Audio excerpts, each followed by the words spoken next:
I'm Ann Simmons in the newsroom of the Los Angeles Times. An influx of thousands of unaccompanied children from Central America has provided the latest contentious fodder for the debate over immigration reform. President Obama has requested that Congress approve $2 billion in emergency funding to strengthen border security.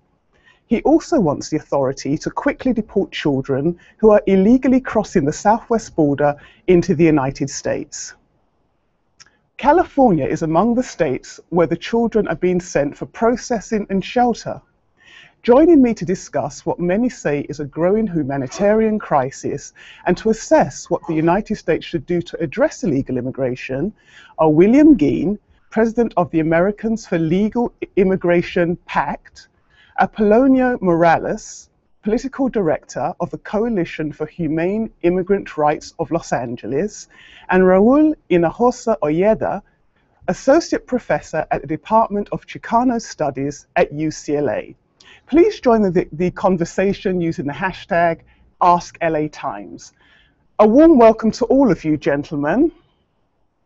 Thank you. So, Professor Hinojosa, I'd like to start with you. To what extent is the current situation the fault of US immigration policy? To what extent is US immigration policy to blame? Well, actually, you can place the context even in a larger setting. If you look at particularly the Central American migrations, before 1980, there was virtually no migration from Central America. The involvement of the United States spending billions of dollars in that civil war actually began a massive refugee crisis. So this is not a new phenomenon in terms of Central America. You know, the other dimension of it is, of course, that it is the fact that there are children coming to the border looking for their parents who are in effect doing the work that we probably enjoyed earlier today by having a sandwich, or who's going to clean the offices at the LA Times today, is integrally related to families that exist binationally. This is not just a flood of people coming. Right. So by not fixing our immigration system, who obviously we depend on these workers, we are creating the necessity for families to try to unify themselves. But Professor, that's a really good point. But Mr. Morales, I mean, why should the US be responsible for events in other countries that might be driving people to flee here? What responsibility does the US have? Well, we want to specify this is a humanitarian crisis, and we're talking about children. So we have to really pay attention to what that means. When children are jumping on trains to get all the way 3 countries to get into the U.S., looking for stability, looking to be with their loved ones, looking to be away from the violence and the poverty that exists in their countries. This is a humanitarian crisis. It happens in different parts of the world. When there's war, when there's political instability, something needs to be done. And we've done a lot of humanitarian work across the country, all around the world, to prevent these circumstances from escalating and becoming a bigger problem. One thing to note is that this has happened before DACA was implemented, before the Deferred Action for Childhood Arrivals. So this instability has been brewing, especially in Honduras, especially in these countries. Something needs to be done to address the root causes back home, but we need to do our part here in the U.S. They're coming to our doorstep. We need to make sure that they're going to have their due process and be able to get through the system, and if they have credible fear cases, that they are going to be able to stay. Well, obviously, I mean, it's a heart-wrenching situation with mothers and children, but Mr. Gheen, weigh in here. What should the US be doing, and should the US actually be just accommodating everyone who comes? What do you tell the struggling American who has someone getting shelter in his community when he's not getting the kind of social resources that he or she needs? Well, that's the missing element in so many of these discussions, is how many Americans, millions of Americans, are suffering very real, very severe consequences due to the illegal immigrant invasion of the United States of America. This is happening because word has reached around the globe that Obama has, in truth, suspended most of our immigration enforcement levels, and they're even walking up, flagging down Border Patrol agents and telling them that, you know, we've got them on record as saying Obama's going to let me go, and they've heard this through the media. These children are not just jumping on planes and trains spontaneously and coming north for better lives. This is an orchestrated event that's being conducted by a lot of different interest groups to try to saturate the United States with kids and say, oh, you'll accept these children, otherwise you're a mean, hateful person. Average United States citizen, you will treat this as a humanitarian crisis. You will pay for this. You will accept this, since we didn't get our immigration reform amnesty. When talk of immigration reform amnesty by Obama and by John Boehner is what is attracting all of these illegals here. And what we're seeing at the border right now, these thousands upon thousands, which are already having a negative impact, that's just the tip of the iceberg compared to the over 1 billion people that will flood this nation eventually if we do not enforce our existing borders and enforce our existing immigration laws. That way the United States will be in a position to help other nations create the type of stability and prosperity here. If we do things the wrong way, we will become a place that is incapable of that. Sir. Professor Hinojosa, weigh in here. I mean, we've heard the word amnesty, for example. That's a trigger. People think about amnesty. Why should people be offered amnesty, for lack of a better word? Well, first of all, I think it's really important to set the record straight here. This is not a global crisis. This is a crisis that's very specific to a group of countries whose workers we are dependent on and have been, and we choose to bring them in and have been choosing to bring them in without a legal framework. That's the root of the crisis. Interestingly, it's not even Mexico that's coming, and it's definitely not around the world. This is very specific to Central Americans who are a recent immigration, and that's what you would expect, that the parents went first, and then they're trying to get their like every parent would want to have a pattern of unification. So this is, I agree, this is a humanitarian crisis created by the lack of clear action by the U.S. Congress. What is being proposed is not amnesty, even though, by the way, you know, that great American Ronald Reagan used that word. What is being proposed is a framework for a path to legal status for people who have been here already for a number of years, and that in particular will clearly, as it did in 1986, not apply to recent arrivals. The recent arrival phenomena is a completely different setting. It is a humanitarian issue rooted in the failure of having any type of a logical immigration system. If we did, by the way, are you saying that? Are you saying? Let me direct this to Mr. Morales. Mr. Morales, should these children just be allowed to stay? Because, you know, we're talking about a humanitarian crisis. You know, can anyone then just jump on, cross the border and say, well, there's a humanitarian crisis in my country, I would like to come to the U.S.? So what we're advocating for is that they get due process. If they do have a credible fear case, if they are seeking asylum. We know that there's gangs in El Salvador, we know that there's gangs in Honduras, we know that, but these are realities that they are facing. Now, some children have been threatened, join the gang or get killed. Now, if I'm a 12-year-old and I'm given that choice, my family's going to do whatever they can to get me out of that situation. So we need to take those cases and look at them and figure out a due process, a way for them to be able to go through the process in order to understand whether there is a credible fear and a true case behind it.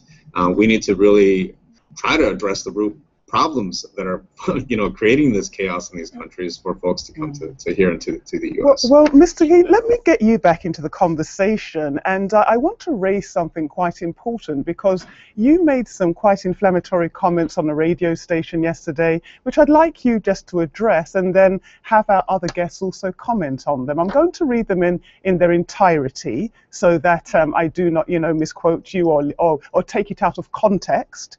Just bear with me. So you said yesterday that we're no longer referring to him as President Barack Obama. Our national organization has made a decision and made the announcement. We now refer to him as Dictator Barack Obama. That's what he is. And basically, at this point, if you're looking for a peaceful political recourse, there really isn't one that we can think of.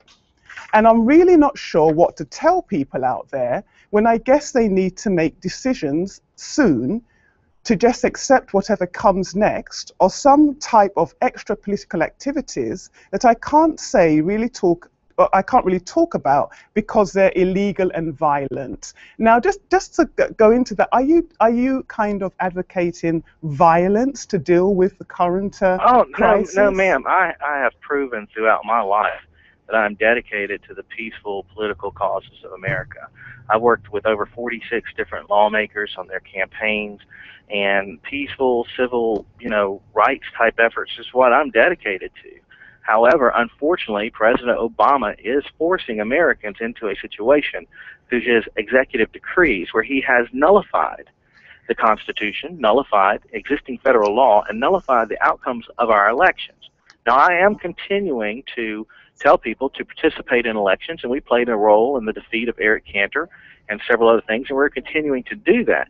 But in truth, it doesn't really matter right now who we elect to Congress or what laws they have passed, because Obama has taken us out from constitutional governance and now is governing through executive fiat. And so when people ask me, what can you do on this or that, there are realms of things which I do not support, and I do not, or not my realm of dealing with things, because I am dedicated to a life of peaceful civic action. And so I can't discuss some of those other things that are out there now being discussed because of the dictates of Obama.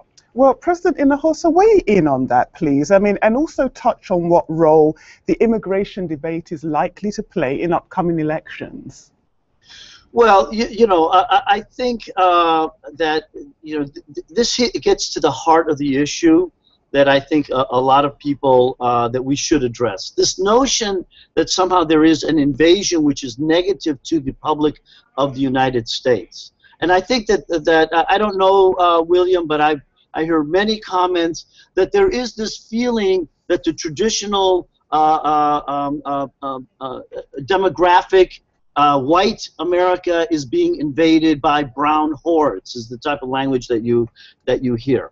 Not from me. You haven't heard that. You haven't heard that language from me. Correct. Maybe it's not from you, although I believe your language was very clear. What was just read by the LA Times, which I am shocked, frankly, that somebody that sounds like they're advocating for violence is being given. No, if I were to advocate violence against the president, I would have been arrested. Okay. And so I'm quite confident that I didn't do that, even though you would like for people to believe that I did. If I had done that, that is a felony, and you're accusing me of a felony, sir. What I am saying is that I think that the interesting issue here is that the history is very clear that immigration is extremely positive for Native people. All right, and in fact, the best way to deal with the issue of as you addressed, better relating to the world in terms of having a strong economy is in fact immigration. We now have very clear evidence on a bipartisan basis that immigration reform would produce more than $1.5 trillion in economic benefit to the United States, and more than benefit all different types of people. If I may address that point. That should not be before you do, Mr. Gheen, actually, I wanted to get Mr. Morales back into the conversation. Well, I would like to address that point. It was directed at me, and if I may, first of all, on the first thing about what I said 2 years ago on the radio, that's not the real issue here today. And the other point about brown hordes and white Americans, that's not the real issue here from my context. The claim that he has just made is that the natives, or that the current citizenry of the United States of America is somehow receiving some type of net positive gain from immigration, both legal and illegal. Now, we've had 2 decades of hyper-legal immigration levels at over 1.5 million people per year, which is more than any other nation on earth, and a historical high level of legal immigration, combined with historically high levels of illegal immigration. Yet we find ourselves in an economy that rivals the Great Depression in many ways. So this mythological benefit that he is claiming that Americans are receiving from all of this immigration has failed to convince the American public at this point, and failed to manifest by any known measure of modern economics. Well, let me just bring Mr. Morales in here, Ms. Rod, because if you take that point that Mr. Gheen just made, and also we have an interesting comment from a reader at latimes.com, and I'd like you to address this, Mr. Morales. The reader says there needs to be a concentrated effort to check backgrounds, verify employment, and learn basic English prior to amnesty. That's their word. there should also be at least a 5-year assimilation period before granting voting rights. This would reduce the immediate political pandering that will hurt American citizens and give the migrant a chance to familiarize themselves with American politics rather than just being used immediately for their suffrage rights. How do you respond to that? And, you know, just to go back to the professor's point, you know, is there a positive, totally positive benefit to both illegal and legal immigration? So let's look at what that reader just finished saying. So that sounds to me like you're actually having a debate around moving immigration reform forward. Now, if that's the case, then let Congress do that. Congress has not, as the president stated, passed a darn bill. You cannot have that move forward. You cannot address the issues that that reader has brought up until you have immigration reform. So if these are concerns, and you're talking to your constituents as a representative, as a representative, you're in D.C. making those types of decisions to ensure that there's a bill that's going to be coming out that's going to be representative of the public will on this. Mm-hmm. So, yes, okay, let's have that debate, but only Congress can move that forward. So until we have an immigration bill, we're not going to get anywhere. So we're going to be arguing amongst ourselves on whether the president is overreaching or not. I don't feel that that's the case. With 2 million deportations, that's something that we're not very happy about, especially folks that have not committed crimes. Folks that have not hurt anyone.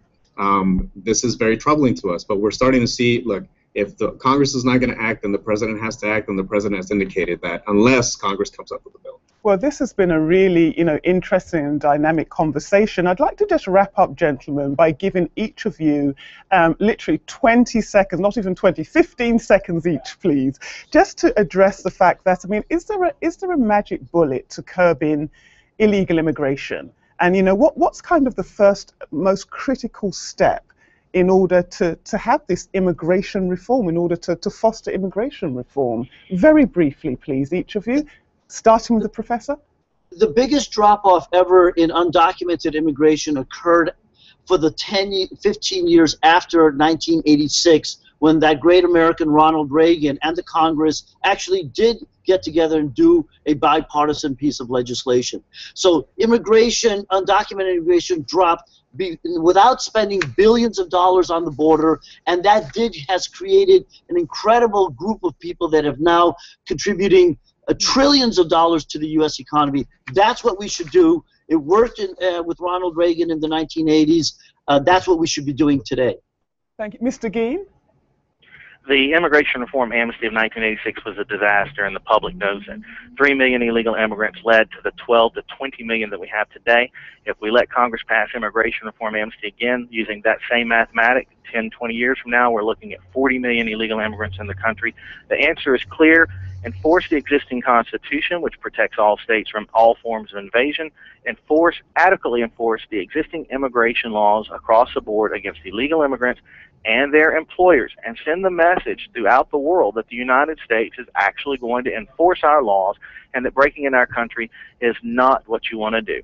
Once that type of constitutional governance is restored to the United States of America, instead of these type of dictatorial decrees and edicts that we see coming from the Emperor Obama faction over there, then we can start helping the rest of the world get their countries self-governed and straight. But right now, the United States is in danger into falling into the type of anarchical place most of these illegal immigrants want to get out of. Thank you, because Mr. they want to Gheen. Import so many different Democratic voters in as illegal immigrants. Thank you for your comments. Mr. Morales, just to wrap up, please.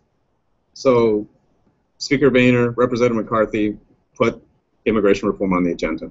Have a vote. Move it forward.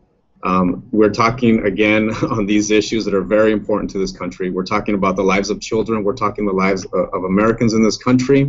Folks that have been here for a very long time, who've been contributing, who've kept their nose clean.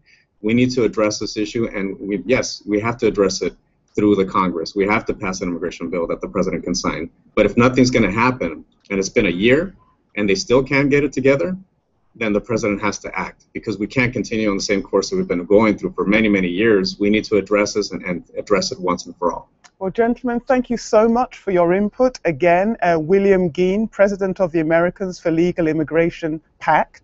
Apolonio Morales, Political Director of the Coalition for Human Immigration Rights of Los Angeles, and Professor Raúl Hinojosa-Ojeda of the Department of Chicano Studies at UCLA. We'll obviously be following this topic very closely. For more on this subject, please visit latimes.com and follow us on Twitter @LATimes.